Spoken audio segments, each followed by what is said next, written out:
আজকে আমি নিয়ে এসেছি লাউ দিয়ে মুরগির মাংসের পাতলা ঝোল। আসসালামু আলাইকুম, welcome back to my page Rahi's tiny world.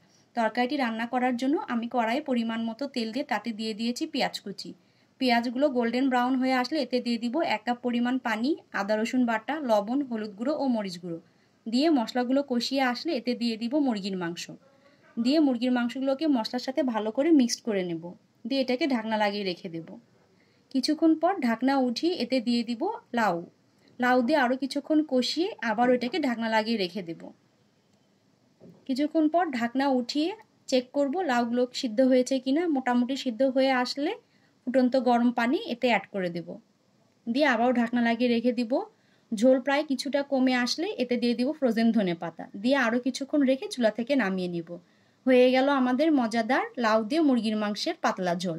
আশা করছি রেসিপিটি আপনাদের ভালো লেগেছে। ভালো লাগলে আমার পেজের পাশে থাকবেন। আল্লাহ হাফেজ।